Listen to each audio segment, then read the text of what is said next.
Across Britain, unloved buildings, Fire!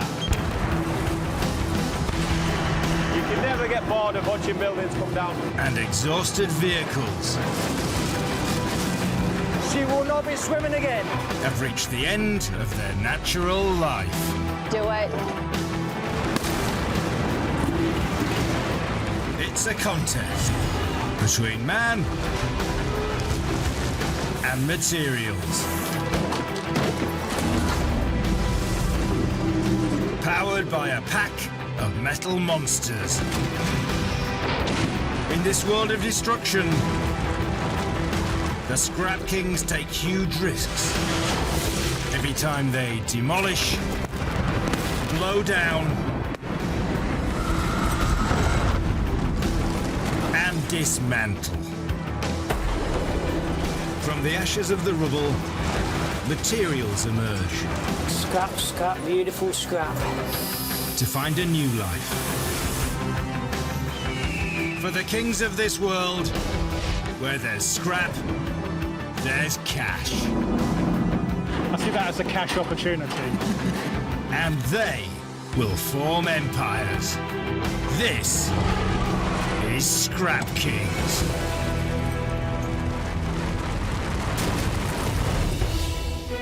This time on Scrap Kings. In Blackburn, the demo crew called time on a brewing icon. In Wokingham, the coach trip reaches its final destination. Oblivion.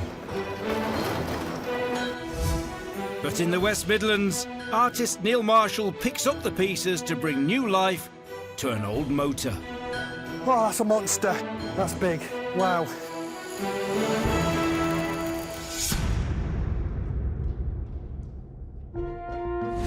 Blackburn, Lancashire. A northern community with a proud brewing tradition. Spearheaded by Thwaites Brewery, which has been the fermenting heart of the city for over 200 years. The modern techniques for making the perfect pint are beyond the capabilities of this facility. The company has relocated. And last orders have been called.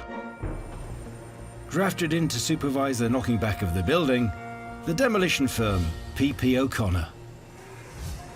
Poured over by Tom Sloyan and Andy Corkery. People say they use this as a pinpoint to get to the centre of town. There's been a lot of comments, people saying, oh, I'm going to have to use my sat-nav now. But there's no room for nostalgia when there's deadlines to meet. It's an icon, certainly an icon, but I think it'll certainly look better when it's not there. The way our world goes round, demolition, we come, we do the job and we go. The 7-acre complex once contained over 20 buildings, including warehouses and garages for their beer tankers. Thwaites even owned stables for their horses, which had one very special admirer to give them the royal seal of approval. But over the last year, the majority of the units have been flattened, and an extensive recycling process has begun. We've got scrap rolling out the door on a daily basis at the moment. It's all about us getting the stuff out efficiently, safely, and in a timely manner. Today, some of the most potentially problematic vertical scrap must be stripped. We're just going to remove the aluminium cladding off the side of the building. And veteran demo man Phil Stryker is tasked with a tricky procedure, providing he can get his harness on. Not very dignified, but...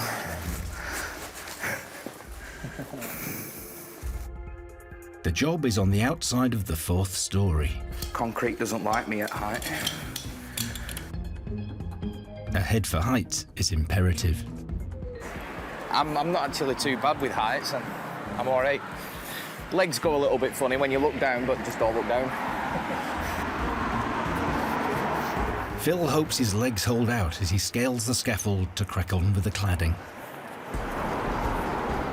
You can probably get it from this side, bud. Just fiddly. The job is bittersweet for Phil, who spent his life in the town. I've grown up in and around Blackburn, and it's an iconic building. Kind of sad to see it go, to be fair. Despite his reluctance, Phil feels he's uniquely cut out for the job. I've destroyed everything I've touched in my life. I might as well get paid for it. Where there's scrap, there's cash. But it's a gamble. This is what we were calling a credit job, so we've actually given our clients a sum of money to enable us to come on and do this, because we estimate the value of the scrap on here to pay for the demolition process, pay our clients, and then give us the profit at the end of the job to walk away with. Credit jobs can yield great reward, but they're also high risk. If we don't get the value of scrap out that we've anticipated and we can't get it out at the right money, we do run the risk of not making any money on this job. And that's part of the pressure of working on sites like this. The majority of Tom's scrap estimate is based on the brewing kit concealed within the tower. That's the big prize for us, that's where all the goodies are. Stainless steel tanks, copper tanks, stainless steel pipework. We're looking probably about 2,500 to 3,000 tonne of scrap to come out of that building. That's what we're basing the work on. That's what we're hungry to get out. Standing in the way of potential riches is a 50-metre totem of solid brick. To reach the upper floors, the team must construct a huge ramp from recycled hardcore, which will be sloped for the excavator to climb and work from height. A huge drop zone will also be hollowed out at the base of the tower to catch the falling debris. The bricks can then be removed, gradually revealing the brewing tanks located over 10 floors. To lift out and drop into what will act as a giant crash mat.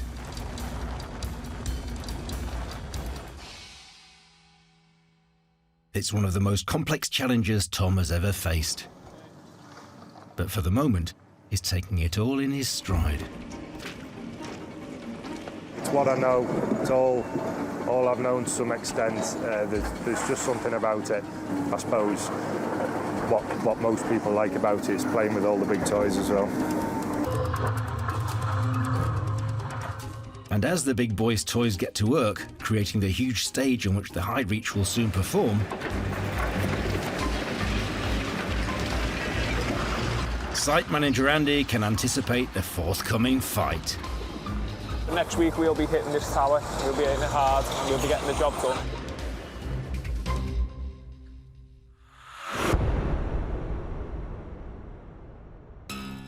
In the southeast of England, in Berkshire, lies Wokingham. The A1 scrapyard is the final stop on this coach's last journey. It's broken down and too expensive to repair. So elite salvage combo Alan Masterman and Anthony Crowshaw will be delivering it into the afterlife.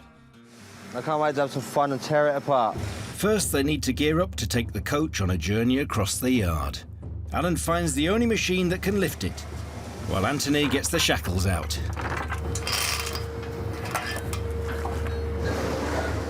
There you go, mate, all go, yeah? If he pulls his finger out, it'll be all right, yeah. He likes doing stuff like this, so... Determined not to go without a fight, the coach puts up some unexpected resistance. Yeah, there's a wedge here. Do you want me to put it out? Yes, please. Anthony needs to sort out the unwanted chock. Yeah, all clear, mate, all clear. With the obstruction removed, it's just one more stop to the demolition terminus. There she goes. Well, I think about 4 weeks ago it was taking people away on holidays and stuff like that. It's just the end of life now, that's it, really. Yeah, we'll get scrapping and we'll have a bit of a rip about, yeah. With the inspection complete, it's all aboard for a battle. On one side, 2 men and a 30-ton digger with specialist metal-breaking 5-pronged grab. On the other, a 12-metre-long aluminium and steel stagecoach. With over 50 seats, WC, and soon-to-be homeless spiders. Alan duly lines up. Just rip the back first then, and then bring a little bit out, and then we pull the back round and go from there. All right, And the bus bust-up begins.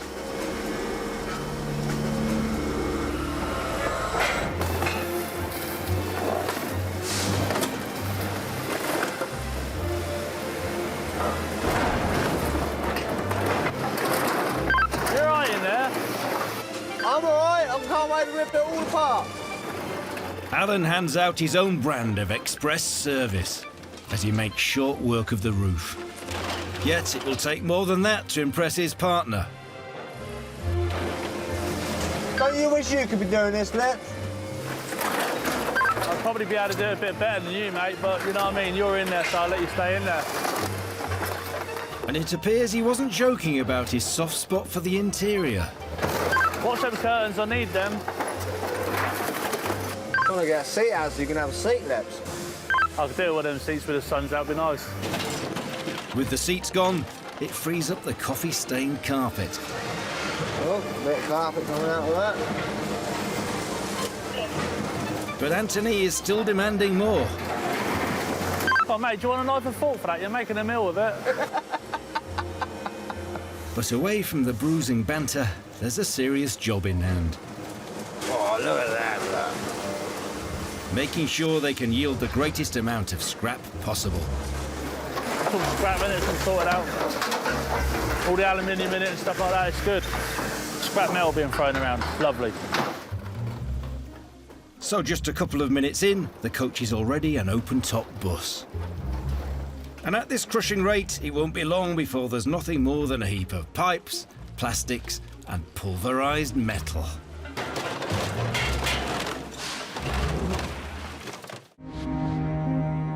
In Blackburn, a week's passed on the demolition lock-in. At Thwaites Brewery, Tom Sloyan's poring over every move. Are you going to tell me how it's gone so far? It's all still there. Still standing, the tower continues to prop up the skyline. But there's been crucial developments at ground level. This is the pad that the high reach machine's going to sit on and allow us to reach the top of the tower. Looking about 40 metres by 40 metres and round about 6 metres high, hell of a lot of material. We're sitting a machine on that's weighing like in the region of 150 tonnes. We need to make sure it's not going to move. The stage is set for the high reach to make its entrance. Big moment in this project. A lot of planning, a lot of thought got into it, and we're here finally. It's a battle. On one side, P.P. O'Connor Scrap Kings, Tom and Andy, coordinating the tactics of the Hitachi High Reach demolition rig. Weighing in at close to 150 tonnes, with a height and reach advantage extending 52 metres. Behind the iron fist of a Muncher attachment. On the other, a 56-year-old Lancastrian brick chimney, 54 metres high. 16 famous 10-foot-high letters, and miles of piping, surrounding approximately 20 brewing tanks. Here we go. Looks like we might be starting. Now, the race is on to see how quickly the excavator can get through. The first bite is the sweetest.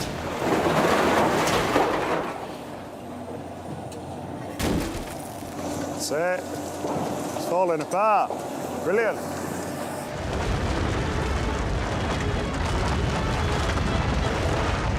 When I first started, I seen it coming round the corner and I just had the theme tune to Jurassic Park going through my head.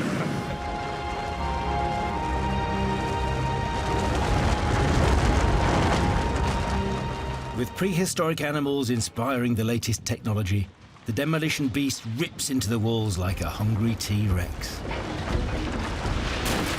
And soon exposes some major brewing apparatus. That'll be like one of the first tanks to come out, one of the old brewing tanks.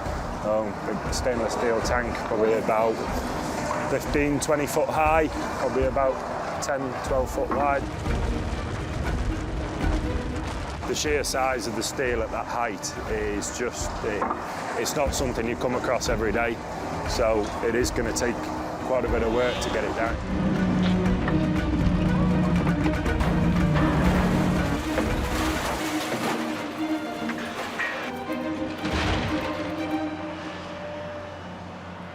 The high-reach driver is now in the zone, opening up the building around the tank, cutting away everything in sections. It's going to take quite a bit of persevering from Rob on the machine. A task made all the more complex when he's operating the controls from nearly 150 feet below.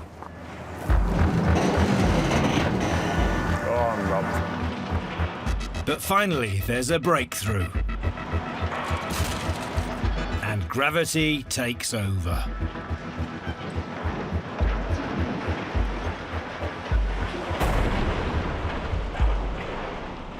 First one to come out, bit in the dust. That's probably quite a small one, really, in comparison to what's to come out yet. The demise of the first tank signals closing time on the opening day of the tower elimination. But with perhaps 19 more tanks lurking within the walls, this building can't be downed in one.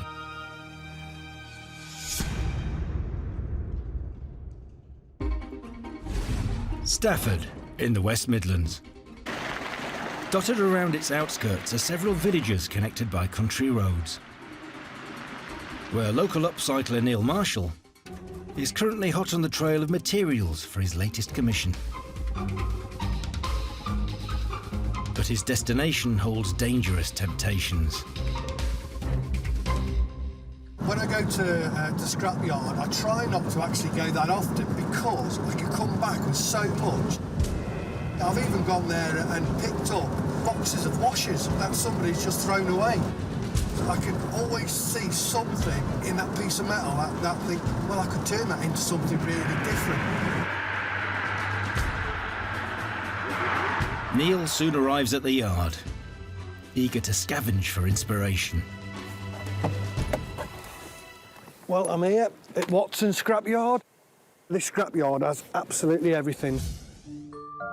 From aeroplane parts to trains. It's a bit of a minefield of a scrapyard.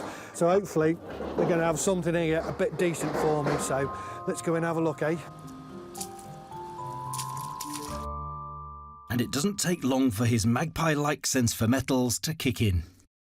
Look at that D-shackle there. Another one. It's just absolutely full of gold dust. It's like, how many things is that big D-shackle lifted up in its lifetime? All of a sudden, I'm going to put it back on the market again, give it a new lease of life. I just daren't go in too far because at the end of the day, my van's going to come back absolutely loaded and it's going to cost me a fortune. Shackles are one thing, but Neil has his sights set on something more substantial. An old engine. Guarantee the one I want will always be at the bottom. And not just any engine will do. What we got? A modern mini engine. Looks like they've got a bit of everything in this pile. That looks like a diesel off a fork truck. Oh, hang on, what's this? That's a big V8. Looks like it's had a bit of wear and tear. Sensing he might have found some unusual gold dust, Phil? Neil calls in plant manager Phil. Just there, yeah. And machine operator Alan is set the task of fishing it out. Gonna get excited. Hey, oh, you know me, I always get excited over a good V8.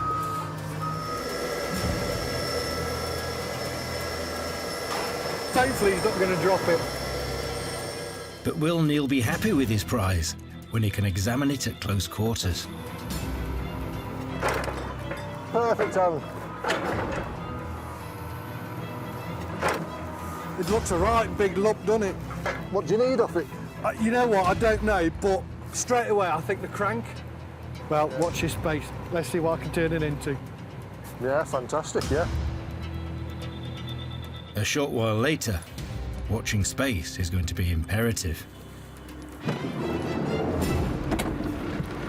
Just be gentle. As the forklift lines up to get the hulk of scrap into his van. But has Neil overestimated the size of his boot? This will make the suspension go down a bit. Inches to spare. It's a close shave, Just pop it there. and he might have spoken too soon. Nice and gently down. I'll try shutting, you just tell me if it's going to hit. Maybe I should have gone for a smaller engine. That's the problem with V8s, isn't it? It's in now. It's in. Go on, do your door. I'm in. Happy days. With the engine safely secured, Thanks a lot again, mate. It's that's a good find for me, that is. Neil can head back to his workshop with ideas running through his head. It'll still be a car put back on the market, but with a nice twist to it. So it's going to be another story for that car back on the market again. Another life. After returning to base, Neil finds some more heavy lifting help. That'll do, Alex. That's nice, mate. Though he'll have to do the last bit on his own. It's going to be a tight squeeze getting it round the corner, but Neil's studio is cosy and full. With the average V8 weighing around 600 pounds, lack of room isn't the only difficulty. we're in. Oh, thank God for that. Oh, that's a monster. That's big. Wow. All I've got to do now is try and get it apart. And Neil will soon discover that taking it apart will be easier said than done. Not to mention the challenge of turning it into something fit for sale.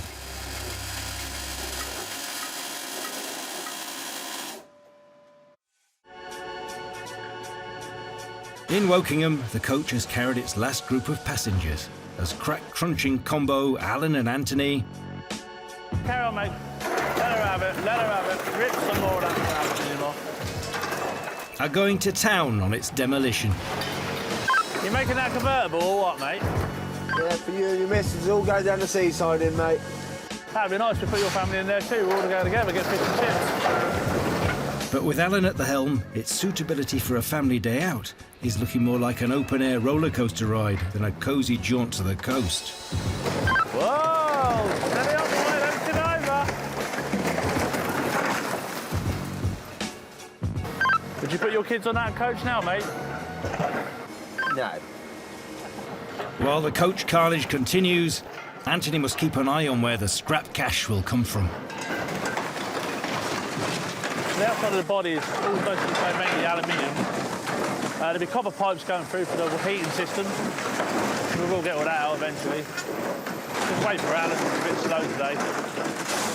I love ripping this stuff like this. And there's one part that could be the most valuable of all. Whereabouts is the engine lips? In the middle there, is that?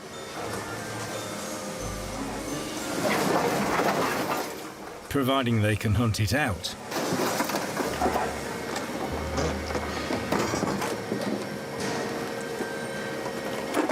The engine's just there, Alice. And there are other treasures amongst the growing pile of former passenger vehicle. That's what we like, a bit of copper. Nice. Hey, look at that wire, that's lovely. Now what we're trying to do is we'll try and save the good tyres on it, the engine and the gearbox. Obviously, Alan's going to sort out the aluminium stuff and the wire, just get the good stuff out of it and then scrap the rest of it, and then all the rubbish gets recycled somewhere else. With a colossal sorting operation in the offing, they'll need more than manpower. So, ever the resourceful recyclers, they've got a bespoke tool fit for the purpose. This is our homemade broom. This broom's well easy, this one is. Bed springs, mate. Amazing what you can do with bed springs. They do a good job of sweeping a big mess out.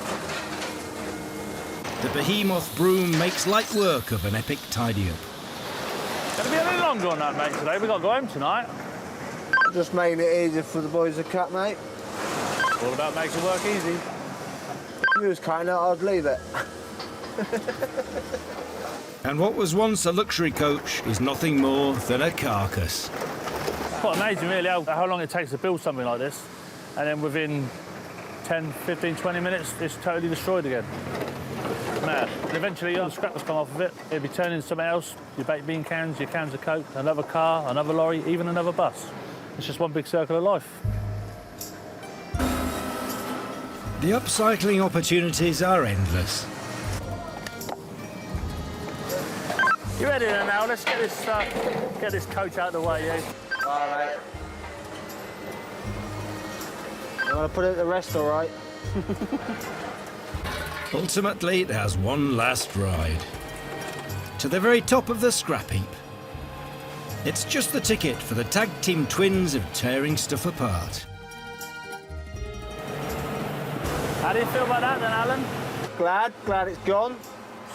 Oh yeah, she's done. Me and you won, the coach, nil. But sadly for this coach, there'll never be a chance of a rematch.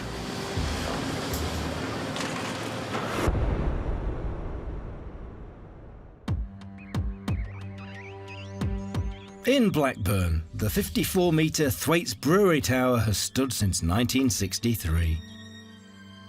And now it's the latest round of machine versus building, getting the next set of blows in with the giant 150-ton high reach. The anticipation's killing us now, so we just want to get into it.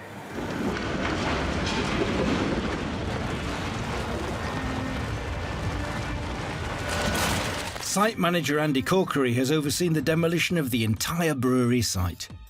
The tower is the culmination of 12 months hard graft. As you can see around, there's a lot of activity going on with demolishing the offices, which is directly behind the tower. A lot to do today, a lot to do, and the sun's out, so got to get it done.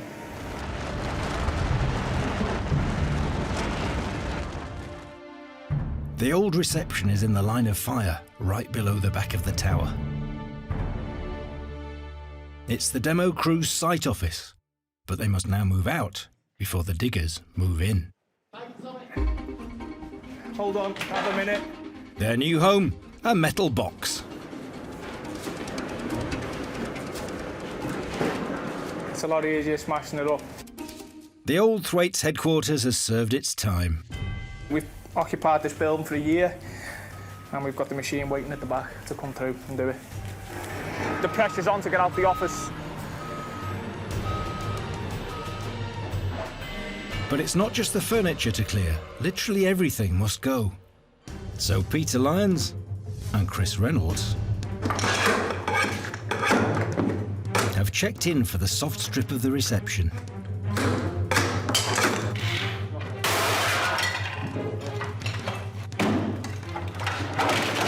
You think they come out easy, but you can see by all the 2x2 in it, pretty made to last.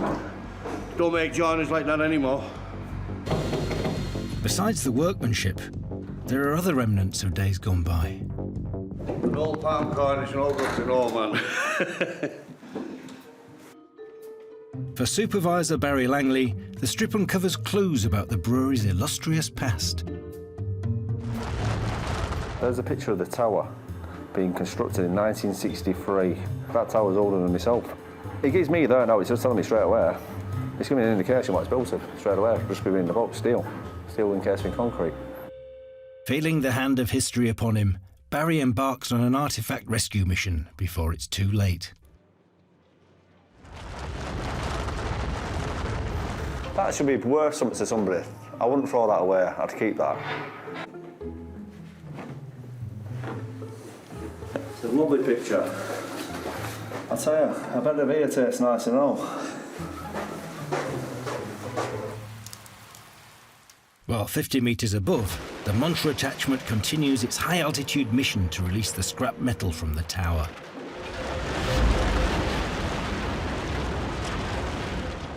And though the work of the builders from the 1960s has posed some stern opposition, the high-reach driver is now on the verge of releasing another huge brewing tank.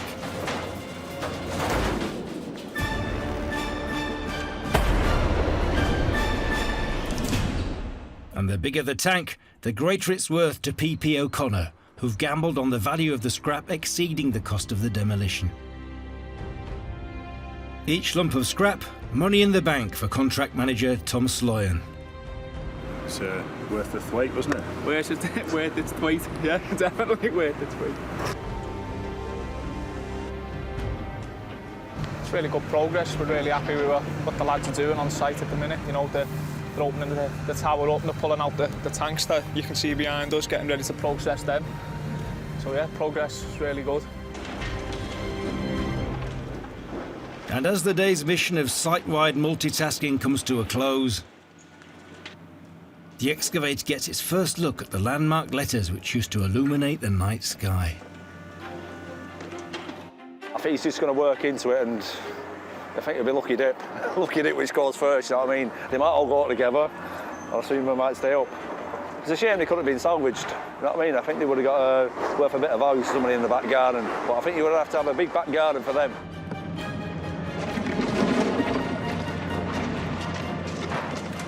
And as the brand suffers an unceremonious strip, for this ever-tumbling tower, the writing's on the wall.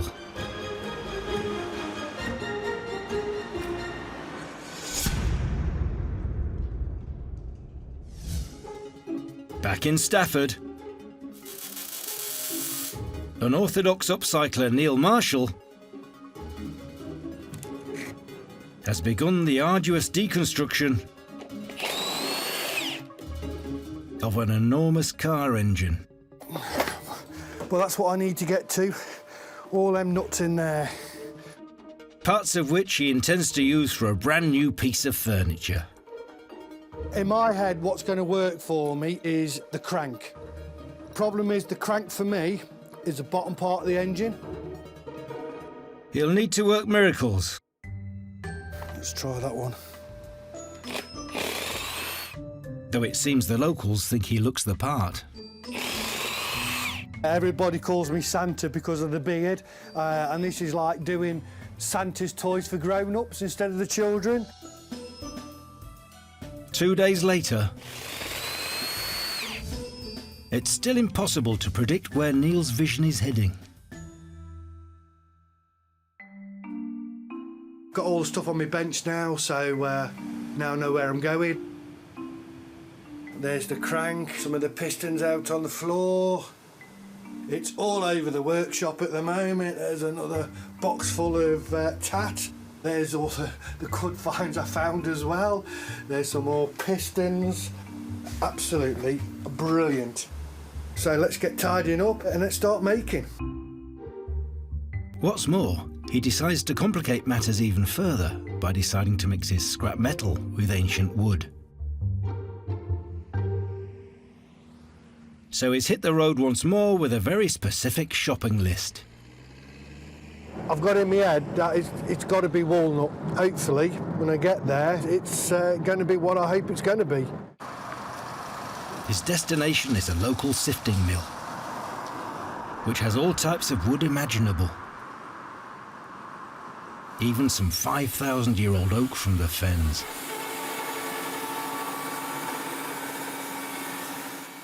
But will they have the timber Neil yearns for? English walnut's just round the corner here now. Nice piece, isn't it? Yeah. Drop that on top of that other one. Yeah, that's lovely. Yeah, I like the knots in it, the grain. And a car-themed combination plan is coming together. What are you using it for, Neil? A nice piece of walnut with a nice piece of engine in between it. It'll set it out quite nice. I like walnut because all the old dashboards used to be the old walnut look. It seems like another successful foraging mission.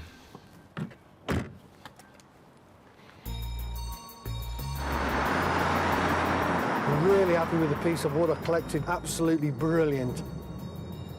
And as he returns back to base, the biggest challenge of all can begin. Got all my pieces now I need for the puzzle. Now it's just time to get it all together and make it happen. He's already chosen the metal components for his intriguing jigsaw. Here we have the end of the engine stripped down. We've got his crank, we've got the camshaft, we've got some tappets, some valves. So now this wizard with wood and magician with metals must somehow find a way to merge his materials into a new creation, unlike anything he's made before.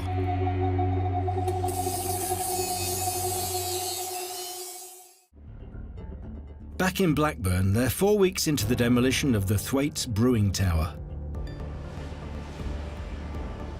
And what was once a 10-storey stalwart of the skyline has been dramatically reduced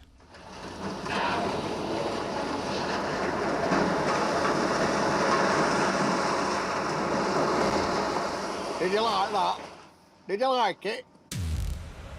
to this. For Lancashire local Phil Stryker, the job has had a very personal impact. This has been part of my backdrop since as far as I can remember. My dad's, you know, my granddad's, you know, all these people remember this. It's an iconic building. You know, it was the last word in pasteurised lager production when they opened the bottling plants in the 70s. This was how it was done, you know, and the other companies followed suit. It's been an epic part of people's lives. Drive past to work and it's in your peripheral vision, and then all of a sudden it's gone. And then all of a sudden everybody realises what it meant to them. You know, it's strange, really. Contract manager Tom Slyon is approaching the home straight. As you can see now, we've changed the skyline of Blackburn forever. Yeah, it's really good. It's a really good moment in the project, a real landmark in the project, and then a landmark gone for Blackburn as well.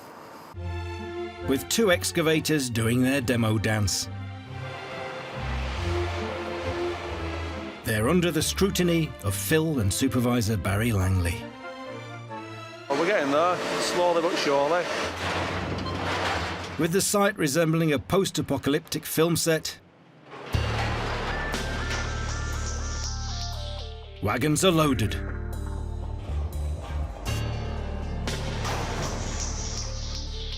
And depart daily.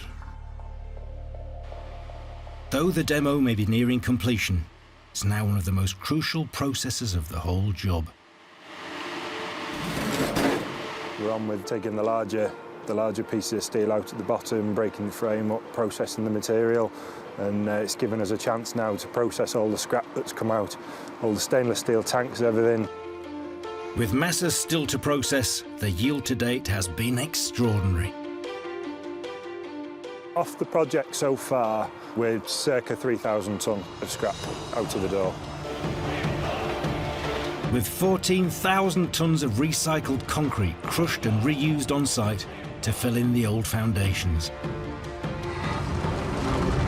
So now, with all but several stubborn stumps remaining on site, Tom can reflect on a result that's been brewing for a year.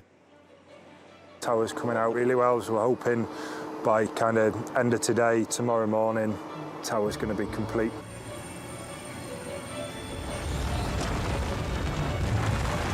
It's been a good project, and it's been a challenging project. We've had a little bit of everything. And the indications so far suggest that the risk of taking on the work as a credit-based job will pay off. At the end of the day, it's a gamble, so it's an estimation and a gamble, and so far so good. And so, as the people of Blackburn start to get used to their town being without its tower,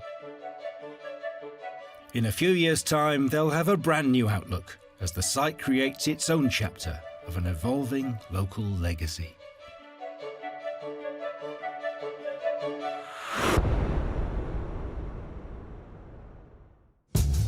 In Stafford, craftsman Neil Marshall has worked round the clock for 3 weeks, experimenting with parts from a gargantuan V8 engine and attempting to combine them with the finest walnut.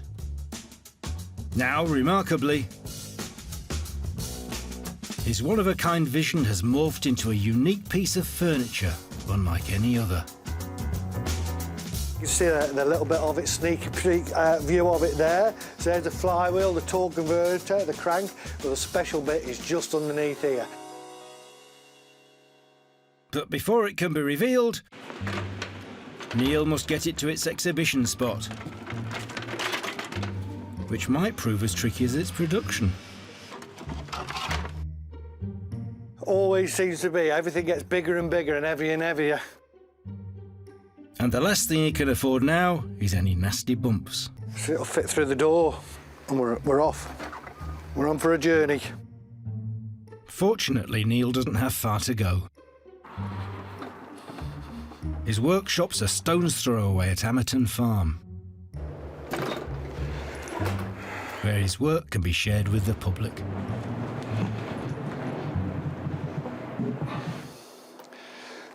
So yeah, this is it. It's in position. Neil's cousin Alex will get the privileged first peek. You ready? Can you remember the old engine? Yeah. And so, Neil does his best magician pulling off the tablecloth trick.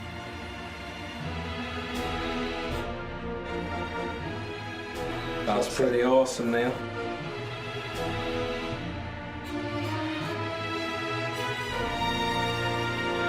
Whoa, that is amazing, Neil. And car parts that were buried at the bottom of a V8 engine take pride of place in the daylight. The whole engine's in there now, from top to bottom. Can you believe this is all made out of scrap? From a dirty old, manky old engine to something now that really stands out. With a buyer already arranged, the table will remain on show for the next fortnight. And behind his distinctive beard, there's no hiding Neil's delight. With the chair in the corner and the lights there as well, you can actually see that in somebody's living room. You know, I'd be proud to have it in my living room. I know the wife would absolutely love it. Sadly, Neil's wife can't have it. The new owners are looking forward to eating off a combination of ancient wood and engine spares, lapping up the fruits of reformed scrap, taking centre stage in family life.